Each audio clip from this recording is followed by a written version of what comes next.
बिस्मिल्लाहिर्रहमानिर्रहीम। आज हम अपनी एक्सरसाइज 6.3 करने जा रहे हैं। तो उसका पहला क्वेश्चन है कि if theta lies in the first quadrant find the remaining trigonometric ratio of theta. अब इसके ना फर्स्ट क्वाड्रेंट, सेकंड क्वाड्रेंट और थर्ड क्वाड्रेंट का एक कंसेप्ट होता है जो कि अभी इधर आपकी बुक के अंदर नहीं दिया गया। तो आपको जितना यहाँ पे है उस हिसाब से डायरेक्टली आपको समझा दूंगा, ठीक है। तो इसके अंदर और डिटेल के साथ चीज़ें बयान की जा सकती हैं जो कि आपके लेवल पे अभी कह लें कि बताने का फ़ायदा नहीं है। तो बड़ी क्लासेस के अंदर इंशाल्लाह आप इनको सीख लेंगे। तो पहले क्वाड्रेंट का मतलब होता है, थोड़ा सा मैं इनके बारे में बता देता हूँ। आपके पास ये कार्टेशियन प्लेन होता है, ठीक है। ये एक्स एक्सेस, ये वाई एक्सेस, ये नेगेटिव एक्स एक्सेस और ये नेगेटिव वाई एक्सेस। ये आपका फर्स्ट क्वाड्रेंट, ये सेकेंड, ये थर्ड और ये आपका फोर्थ। इस फर्स्ट क्वाड्रेंट के अंदर आपकी तमाम ट्रिग्नोमेट्रिक रेशियो की जो वैल्यू होती है वो पॉजिटिव होती है, ठीक है। सेकंड क्वाड्रेंट के अंदर आपका जो साइन थीटा होता है ये पॉजिटिव होता है और इसके साथ जिसका रेसिप्रोकल एस मतलब सी को सीकेंड थीटा ये पॉजिटिव होता है। बाकी की जो चार बची हैं वो आपकी नेगेटिव होती हैं इस क्वाड्रेंट के अंदर, ठीक है। और तीसरे क्वाड्रेंट के अंदर आपका टेन और इसका रेसिप्रोकल कॉट ये दोनों पॉजिटिव होते हैं, बाकी सारे नेगेटिव। और एंड के अंदर होता है हमारा कॉज, यानी कि फोर्थ क्वाड्रेंट में कॉज और उसका रेसिप्रोकल सीकेंट ये पॉजिटिव होते हैं, बाकी सारे नेगेटिव होते हैं, ठीक है। तो ये छोटा सा कंसेप्ट है इसका, तो ये देख लीजिएगा। तो यहाँ पे आपके क्वेश्चन के अंदर जो गिवन है चीज़ वो ये है कि यहाँ पे जो थीटा है वो पहले क्वाड्रेंट के अंदर है। पहले क्वाड्रेंट के अंदर मतलब आपकी तमाम जो ट्रिग्नोमेट्रिक रेशियो हैं वो क्या है, प्लस की आएंगी, ठीक है। ये बात क्लियर है, यानी कि यहाँ पे वो प्लस माइनस का चक्कर नहीं है, बस जैसा है वैसे आप कर लेंगे इसको, ठीक है। अब यहाँ पे आके हमें क्वेश्चन दिए गए हैं और क्वेश्चन की मदद से ने कहा है कि बाकी की जो ट्रिग्नोमेट्रिक रेशियो है वो हमने फाइंड करनी है। तो इन सभी क्वेश्चन के लिए आप साथ में एक छोटी सी ट्राइंगल बना लिया करेंगे ताकि आपको ये क्वेश्चन सॉल्व करने में बहुत आसानी। आपने कोशिश करनी है कि हमेशा जहाँ पे आपका राइट एंगल बने वहाँ पे आप सी लिख लें, इधर ए लिख लें, इधर ए लिख लें, वो आपकी मर्ज़ी है। लेकिन परपेंडिकुलर के लिए ए ज़्यादा इस्तेमाल किया जाता है, तो हम जानते हैं कि इस ए के सामने वाला परपेंडिकुलर होगा, तो मैं थीटा इधर लूँगा इसका, ठीक है। ऐसे आपने एक सिंपल सी जो ट्राइंगल है वो बना लिया करनी है ताकि क्वेश्चन समझने में और करने में आपको आसानी हो। अब यहाँ पे और चीज़ का ओवरव्यू दे देता हूँ कि साइन थीटा जो होता है हमारे पास क्या होता है, perpendicular over hype. Cos theta हमारे पास क्या होता है, बेस ओवर हाइप। और टेन थीटा हमारे पास क्या होता है, परपेंडिकुलर ओवर बेस। और इसके रेसिप्रोकल यानी कि वो इसके उलट हो जाएंगे, ये आप जानते हैं, ठीक है। तो अब इसकी ट्रिग्नोमेट्रिक रेशियो लिखने के लिए मतलब ऊपर परपेंडिकुलर लिखा हुआ है और नीचे आपका क्या लिखा हुआ है, हाइप लिखा हुआ है। मतलब ये वाली चीज़ गिवन है 2 और ये वाली चीज़ गिवन है 3। बेस का नहीं जी पता, ठीक है। बेस का पता होगा तो ये बाकी के हम मालूम कर सकते हैं, वरना नहीं कर सकते, ठीक है। तो बेस निकालने के लिए हम स्टार्ट में यहाँ पे पैथागोरस थ्योरम अप्लाई किया करेंगे। पहले आप यहाँ पे लिख लें here A is equal to 2 and C की वैल्यू है जी हमारे पास सी इज इक्वल टू 3। अगर आप नेम चेंज करते हैं तो इस हिसाब से फिर यहाँ पे वो फार्मूले में कह लें कि वो इधर उधर वैल्यूज़ हो जाएंगी, वो आप अपने हिसाब से देख लीजिएगा कि आप कौन सी साइड को कौन सा नाम दे रहे हैं। लेकिन ये बात हमेशा याद रखनी है कि आप जौन से भी नाम दे रहे हैं कि अगर फॉर एग्जाम्पल यहाँ पे आप बी लिख लेते हैं तो आपका हाइप फिर बी से ज़ार होगा, तो उसी हिसाब से आपका जो पैथागोरस थ्योरम है वो भी तब्दील हो जाएगा, ठीक है। तो यहाँ पे लिखेंगे बाय पैथागोरस थ्योरम। तो इस हिसाब से ये हमारे पास क्या बन जाएगा, C square is equal to A square plus B square. ये जी पैथागोरस थ्योरम होता है। वैल्यूज दर्ज करनी है और हमें अपनी मतलूबा वैल्यू मिल जानी है। सीधा रखने का मकसद ये होता है कि ए भी एक साइड पे निकल आते हैं और सी एक साइड पे निकल आता है। तो यहाँ पे ये 3 स्केयर, ए कितना है जी हमारे पास 2 स्केयर प्लस बी कितना है जी, बी हमने मालूम करना है। ये कितना हो गया जी 9, ये कितना हो गया 4 प्लस बी स्केयर, 4 इधर आगे क्या हो जाएगा माइनस, और इधर बी स्केयर, इधर कितना आ गया जी 5, इधर जी बी स्केयर। अब यहाँ पे स्केयर रूट ले लें दोनों तरफ, तो ये 5 अंडर रूट और यहाँ पे बी स्केयर, इसके साथ ये कैंसिल, तो बी हमारे पास आ गया जी 5 अंडर रूट। ठीक है, कंप्लीट स्क्वायर नहीं बनता, आप इसे ऐसे लिखा रहने दें। अब यहाँ पे आप लिख देंगे कि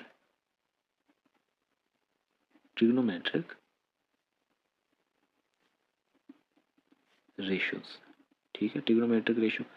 अब एक साइड पे यहाँ पे साइन थीटा, हालांकि पहले दिया गया हमने बाकी की 5 के ना, लेकिन एक मरतबा आप लिख लें ताकि दूसरी ट्रिग्नोमेट्रिक रेशियो जो लिखने में आसानी हो जाए। और ये है टेन थीटा। तो साइन थीटा क्या है जी हमारे पास, वो ऑलरेडी गिवन है 2/3। कॉस थीटा क्या है जी, हमने यहाँ पे देखा बेस ओवर हाइप। बेस कितना निकाला है जी हमने 500, हाइप कितना है जी आपका 3। ठीक है, तो बेस है जी हमारी 500 और हाइप है जी 3। एंड पे रह गया जी 10। 10 क्या होता है जी, परपेंडिकुलर ओवर बेस। परपेंडिकुलर क्या है जी हमारे पास 2 है, और बेस हमारे पास क्या है जी 500। तो ये हमारे पास क्या आ गया जी 2/500। ठीक है, अब इसी हिसाब से इनके अच्छा, इसी हिसाब से साइन का क्या होता है जी रेसिप्रोकल कोसेकंड थीटा। तो कोसेकंड थीटा मतलब इसका उलट 3/2। और कॉस का क्या होता है जी सेकंड थीटा, ये क्या हो जाए 3/5। और उसके बाद टेन का क्या होता है जी कॉट थीटा, ये क्या हो गया जी 5/2। ठीक है, तो इस तरह से जी हम ट्रिग्नोमेट्रिक रेशियो लिखते हैं इनकी। तो नेक्स्ट पार्ट देखते हैं जी। नेक्स्ट पार्ट जी इसका सेकंड वाला। सेकंड वाले के अंदर लिखा हुआ है जी कॉज, किधर गया, cos theta is equal to 3/4। ठीक है, वही काम करना है हमने। तो ये चीज़ें लिख लें एक साइड पे ताकि आपको ये बताने में परेशानी ना हो। और जो ट्राइंगल है वो हर क्वेश्चन के मैं इधर बनाता जाऊँगा साथ साथ। ठीक है, अब यहाँ पे ट्राइंगल बना लेते हैं इसकी। ज़रूरी नहीं है, अगर आपको डायरेक्ट समझ आ जाती है तो आप ऐसे ही कर दें, लेकिन मेरे हिसाब से ट्राइंगल बनाना ज़्यादा अच्छा है। ए बी और सी। अब यहाँ पे दिया गया कॉस थीटा। अब कॉस थीटा के अंदर हम जानते हैं ऊपर क्या होता है हमारे पास बेस, और नीचे क्या होता है आपका हाइप होता है। तो इसके हिसाब से ये वाली आपकी क्या बन गई, एक मिनट, ये बी और ये वाला सी। ठीक है, तो बेस बन गई जी आपकी 3 और हाइप बन गई आपकी 4, और ए जो है वो भी हमें नहीं मालूम। तो वही काम बाय पैथागोरस थ्योरम। तो C square is equal to A square plus B square. इस डायग्राम के साथ से ये फार्मूला, नाम चेंज करेंगे तो फार्मूला में तब्दीली। ठीक है, वो आपने ध्यान रखना है। ये 4 स्क्वायर वैल्यूज पुट कर रहे हैं, ए वो हमने मालूम करना है, बी है जी हमारे पास 3 स्क्वायर, ये कितना जी 16, ए स्क्वायर प्लस 9, ये इधर आके माइनस हो गया, इधर ए स्क्वायर, ये 16 माइनस 9 कितना हो गया जी, ये हो गया जी हमारे पास 7। ठीक है, ए स्क्वायर। तो यहाँ पे स्क्वायर रूट ले लेंगे जी इसका, तो हमारे पास A is equal to 7 under root आ गया। तो अब यहाँ पे जी ट्रिग्नोमेट्रिक रेशियोज।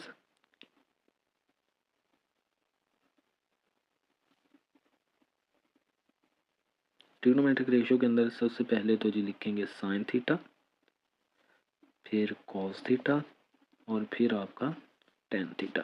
ठीक है, साइन थीटा हमारे पास परपेंडिकुलर ओवर बेस। तो परपेंडिकुलर हमने निकाला है यहाँ पे 7, और sorry sine theta perpendicular over hype, तो ये 7/4 ये हो गया। कॉस थीटा ऑलरेडी गिवन है, वो कितने 3/4। और टेन थीटा हमारे पास क्या होता है परपेंडिकुलर ओवर बेस, जिनके 7/3, 7/3 ये वाली चीज़ होगी। ठीक है जी, तो अब इनके रेसिप्रोकल लिखेंगे। तो रेसिप्रोकल कैसे आएंगे जी, साइन का क्या होता है हमारे पास सीकेंड थीटा, ये क्या हो जाएगा 4/7 मतलब इसका उलट। और इधर कॉस का क्या होता है जी सीकेंड थीटा, ये क्या हो जाएगा 4/3। और टेन का क्या होता है जी हमारे पास कॉट थीटा, ये क्या हो जाएगा 3/7। यहाँ पे आके जी आपका ये पार्ट भी कंप्लीट हुआ। अब उसके बाद जी इसका पार्ट नंबर है जी 3। तीसरा पार्ट है जी इसका tan theta is equal to 1/2। ठीक है जी, अब यहाँ पे इसके लिए भी आप ट्राइंगल बना लें छोटी सी। ठीक है, ए बी और सी, ये आपका स्मॉल ए, ये स्मॉल बी और ये स्मॉल सी। अब टेन थीटा हम जानते हैं कि ये क्या होता है, परपेंडिकुलर ओवर बेस। तो ए आपका वन है और ये आपका टू है, सी इसके अंदर मालूम करना है, वही काम बाय पाइथागोरस थ्योरम। तो C square is equal to A square plus B square. C इसके अंदर जी हमने मालूम करना है, ए कितना है जी वन इसका स्केयर, बी कितना है जी टू इसका square, C square one plus four, C square is equal to five, square root ले लें, सी स्केयर फाइव इसके साथ कैंसिल, सी हमारे पास कितना आ गया 5 अंडर रूट। ठीक है, तो सारी वैल्यूज आ गई हैं हमारे पास, ये कितना आ गया जी हमारे पास 5 अंडर रूट। ठीक है जी, तो यहाँ पे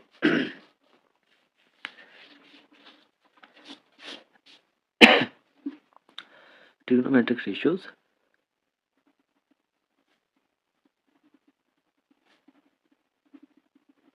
ratios sine theta, cos theta, tan theta. ठीक है जी, तो साइन थीटा हमारे पास क्या होता है, परपेंडिकुलर ओवर हाइप, मतलब ये क्या बन गया 1/5 अंडर रूट।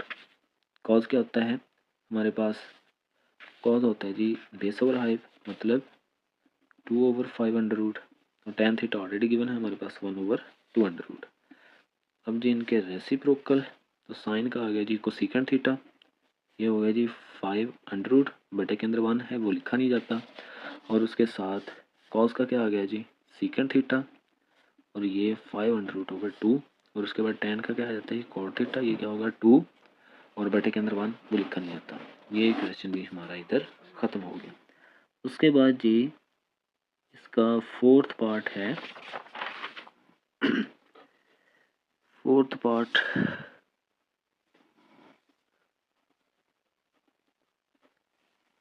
फोर्थ पार्ट आपका secant theta is equal to 3। तो ट्राइंगल ड्रॉ कर लें जी इसकी,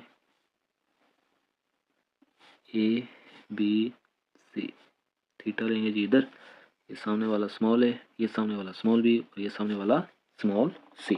ठीक है, अब यहाँ पे आके सीकेंट किसका रेसिप्रोकल होता है, हम जानते हैं सीकेंट किसका है जी कॉस का है, तो ये 1/3 हो जाएगा, बटे में 1 है, रेसिप्रोकल 1/3। ये इसलिए किया क्योंकि यहाँ पे फिर ये परपेंडिकुलर बेस देखना आसान हो जाता है। कॉस के अंदर क्या होता है बेस ओवर हाइप, मतलब 1/5 कितना है जी 3, यानी कि हमने ए फाइंड करना है, तो इसके लिए बाय पाइथागोरस थ्योरम, तो C square is equal to A square plus B square, C square है जी हमारे पास 3, ए ये जी हमने मालूम करना है, बी कितना है जी 1 इसका स्केयर, 9 ए स्केयर प्लस 1 ये इधर आके माइनस, तो ये कितना हो गया 8 ए स्केयर, स्केयर रूट लेंगे तो ए की वैल्यू आ जाएगी 8 अंडर रूट।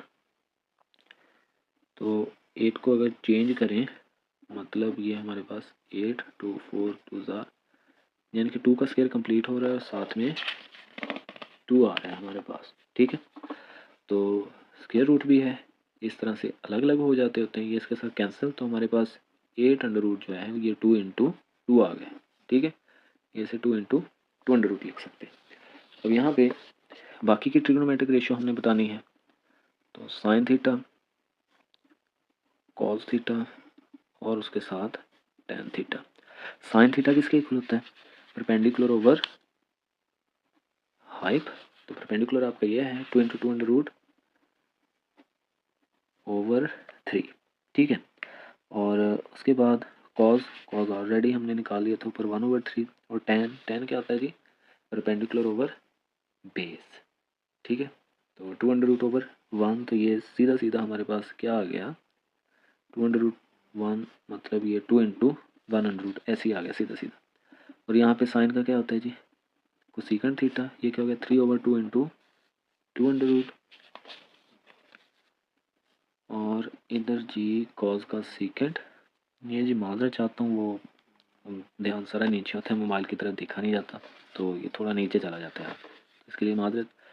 तो ये हमारे पास 3 अंडर रूट, और उसके बाद टेन का क्या होता है जी कॉट थीटा, ये क्या हो जाएगा 1/2 × 2 अंडर रूट।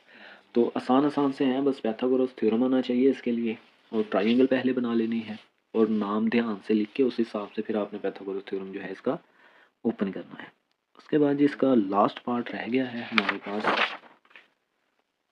लास्ट पार्ट है जिसका 5 वाला, वो भी कर लेते हैं।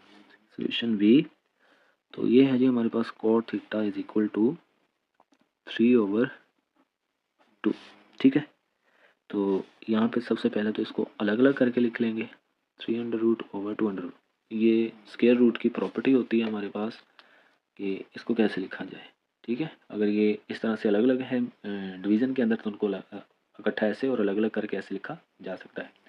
और इसी तरह से अगर ये मल्टीप्लिकेशन में ऐसे हो कि ए भी लिखा हुआ है तो ए अलग से और बी अलग से, जैसा कि हमने ये पिछले सवाल में ये वाला काम किया था, इकट्ठे थे उनको इस तरह से अलग अलग लिखा जा सकता है, ठीक है। तो अब यहाँ पे कॉट किसका रेसिप्रोकल है जी, tan का। तो tan हमारे पास कितना होगा, 2√/3√। इससे हमें वो ट्राइंगल के अंदर वैल्यू लिखने में आसानी होगी, ठीक है। तो ट्राइंगल ड्रॉ कर लेते हैं, यहाँ पे ए, यहाँ पे बी और यहाँ पे सी। थीटा इधर लेते होते हैं, तो ये स्मॉल बी, ये स्मॉल ए और ये स्मॉल सी। tan थीटा क्या होता है जी, परपेंडिकुलर ओवर बेस, मतलब ये वाला 2√, है बेस 3√, है और हाइपोटेनस आपका कितना, ये जी हमने मालूम करना है। तो वही काम बाय पाइथागोरस थ्योरम। तो c² is equal to a² plus b²। तो वैल्यूज पुट कर दें, वैल्यू पुट करेंगे तो c हमने मालूम करना है, ये 2√, इसका स्क्वायर, और b वाला है 3√, इसका स्क्वायर। ये कैंसिल इसके साथ, स्क्वायर रूट से स्क्वायर कैंसिल, इधर भी स्क्वायर रूट से स्क्वायर कैंसिल, इधर 2 बच गया और इधर 3 बच गया। तो c² इज इक्वल टू किसके इक्वल आ गया जी, 5। दोबारा स्क्वायर रूट ले लेंगे तो हमारे पास c इज इक्वल टू 500, ये वाली चीज़ आ गई, ठीक है। तो अब उसके बाद trigonometric ratio sine theta, cos theta और टेन थीटा, ठीक है जी। अब साइन थीटा किसके इक्वल होता है, परपेंडिकुलर ओवर हाइप। हाइप हमने कितना निकाला है जी यहाँ पे 500, ठीक है। तो साइन थीटा ओवर ये क्या बन गया जी, 2√/500। इसे इकट्ठा करके हम 2/5 भी लिख सकते हैं, ठीक है। उसके बाद कॉस क्या होता है जी, बेस ओवर हाइप। तो बेस है जी हमारे पास 300 और हाइप है जी हमारे पास 500, या इसे इकट्ठा करके आप ऐसे भी लिख सकते हैं, ठीक है। उसके बाद रह गया टेन। टेन जी हमने ऊपर भी निकाल लिया था, आप दोबारा इससे भी देख के निकाल सकते हैं कि परपेंडिकुलर ओवर बेस, ठीक है। ये 2√/300, इस तरह से इनको इकट्ठा करके भी लिखा जा सकता है, ठीक है। अब इनके जी रेसिप्रोकल की बारी आ गई। तो साइन का कोसेकंड थीटा, ये क्या हो जाएगा 5/2। कॉस का सीकंड थीटा, ये क्या हो जाएगा 5/3। और टेन का कॉट, कॉट तो हमारे पास गिवन था 3/2, ठीक है। इस तरह से जी आपका पहला क्वेश्चन जो है वो मुकम्मल हो चुका है इसका। तो सेकंड क्वेश्चन इंशाल्लाह अगली वीडियो के अंदर करेंगे। तब तक के लिए अपना बहुत सारा ख्याल रखिएगा। अल्लाह हाफिज़।